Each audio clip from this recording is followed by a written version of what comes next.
Hey, how's it going? Right, what can actually happen after Avengers Endgame?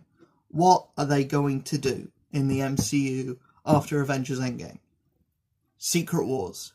Secret Wars is the big culmination thing that they can do after Endgame that they're pretty much setting up to anyway. They're setting up to it anyway with the whole multiverse thing. What do I think is going to actually happen with the multiverse? Right. Here's my thesis. Here's my idea for what I think could possibly happen with the whole multiverse thing. It's not bringing in the Fantastic Four and the X-Men. That the Fantastic Four and the X-Men are being brought in a different way. Here's what I think is going on. Alternate universes, alternate realities where there's alternate versions of our characters. Most of them will be alternate Spider-Man, because Spider-Man is the character who has the most alternate versions. He's got Spider-Man Noir, he's got Miles Morales, he's got Spider-Man 2099, he's got Spider-Ham, for God's sake. That's what I think is going to happen. There's going to be alternate versions of the superheroes, and they're going to have their own movies. There's going to be a Spider-Man 2099 movie. There's going to be a Miles Morales-led movie. There's going to possibly be an Ultimates movie, or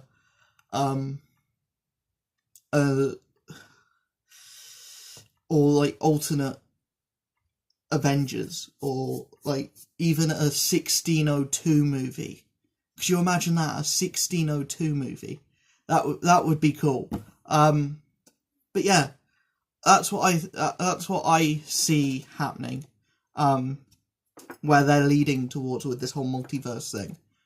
They could do like so many alternate realities, and then culminate it with Secret Wars, which is how they have Doom be the big bad at the end. So maybe we could have a movie where they fight Doom, where the X-Men or where the Fantastic Four fight Doom, which could be Fantastic Four 2 or Fantastic Four 3, possibly.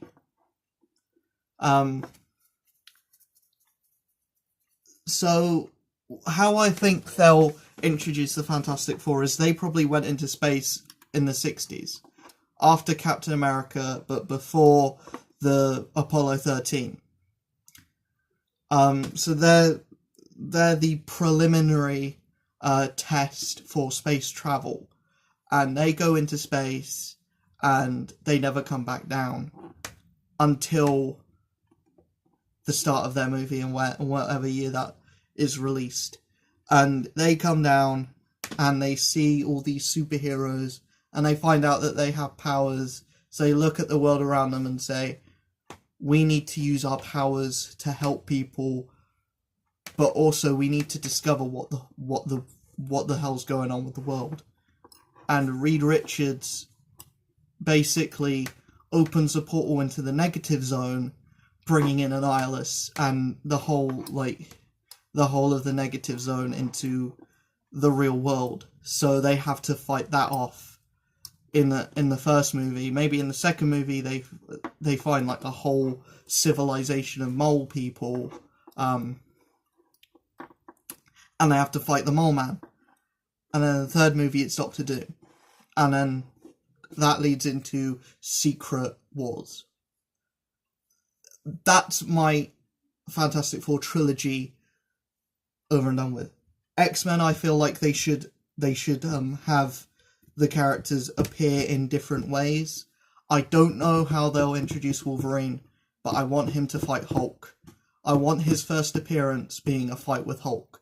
I don't know how the hell they'll do that, but that's just it.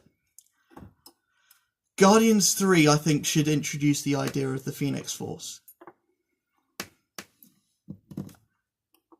Hold your horses. I don't think they should completely redo the Phoenix saga in the way that they've done, I feel like they should do it more in a comic book accurate way, where they have the Shi'ar Empire, they have the Phoenix Force being an actual living thing that maybe at first it takes over Gamora, because she's gone like somewhere.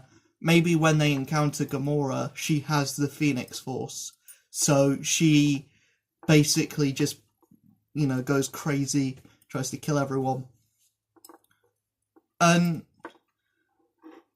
then the Phoenix Force makes its way to Earth, and it goes inside of Jean Grey and amps up her power. But that won't be until the second X-Men movie, where she finds out that she has the power of the Phoenix Force. With Cyclops, I don't know how he'll be introduced. Maybe in a Spider-Man movie. I don't know. I think he'll be introduced in a Spider-Man movie. I hope. Nightcrawler. Again, that's difficult because Spider-Man's going around Europe. I think he might visit a traveling circus, and Nightcrawler will be there, and they'll have a thing with him. Storm is possibly the easiest because Black Panther already exists in this universe, so maybe he finds a woman on one of the beaches in Wakanda, and she's like starving, or he finds a woman outside Africa who's like starving on a beach, almost dead, brings her back to Wakanda and heals her to full health, and they start a romantic relationship. And then in the after credit scene of that movie, Storm is approached by Professor X, and he's like, I'm setting up a school for gifted individuals. I feel like the first X-Men movie should be the introductory team that were in the comics: Beast, Iceman, Cyclops, Jean Grey, and Angel. I don't want Wolverine to be in the first movie. I don't want all the secondary characters to be in it. How do I think Deadpool will show up? That's simple. He's just been there. He's been there from the beginning. Maybe the multiverse has a thing with him where he just pops in and he's like, oh, you guys were doing a thing. I was doing a thing back there. It had to do with a guy called Cable. Yeah, he looked a lot like the guy who voices your Thanos. He sounds a lot like Thanos too. Weird. Yeah, that's gonna that would be interesting. That would be cool to see Deadpool, and because they've already come out and said that that Deadpool's gonna be still Ryan Reynolds, which I think they're stupid if they recast him, because no one else can be Deadpool but Ryan Reynolds, apart from Nolan North, but he doesn't really look the part, does he? Ryan Reynolds is practically a live-action Deadpool anyway.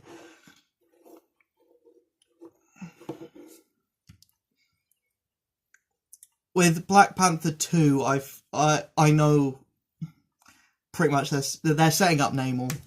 They're just doing it, and with Namor in, we know that we're getting X-Men as well, because Namor's a mutant. They can't use mutants unless if they, do what they did with Quicksilver and Scarlet Witch, where he was tested on in a lab.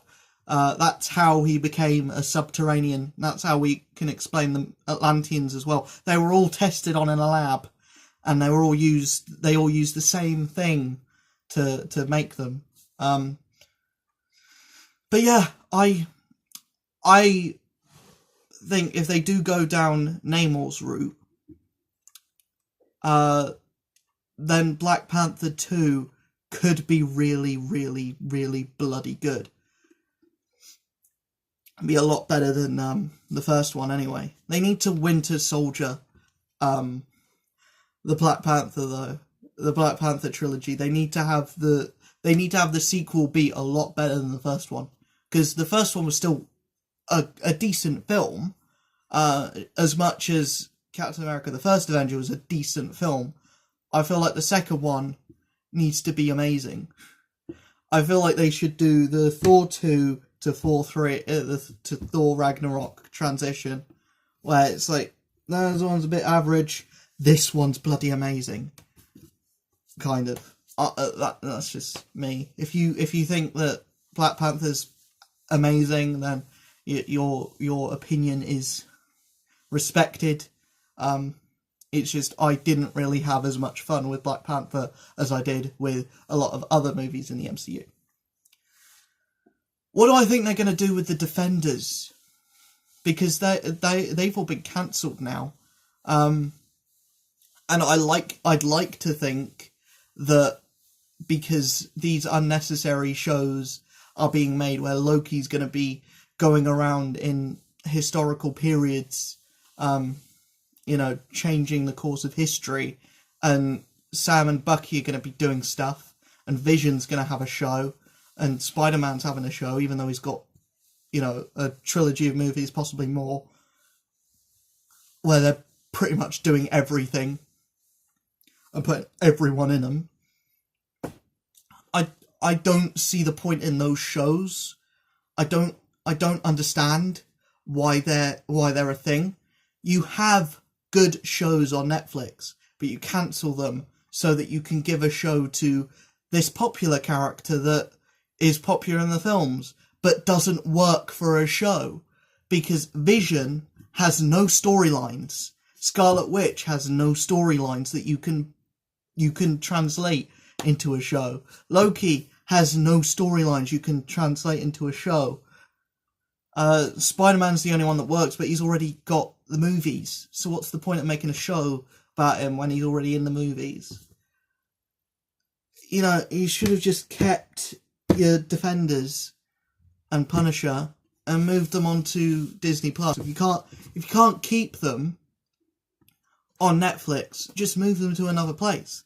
Don't just cancel them outright, because they had devoted fans. And Iron Fist was just getting good. Daredevil was getting interesting, even though it was always interesting. It was always a good show.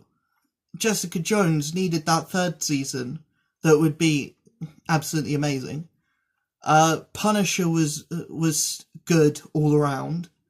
Even though the second season was a bit naff comparing it to the first.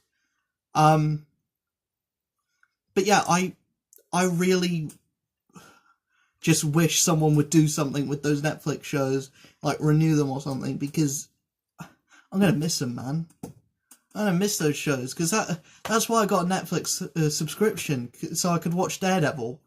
And now Daredevil's gone, so my Netflix subscription is literally just Stranger Things and Grimm. And that's it.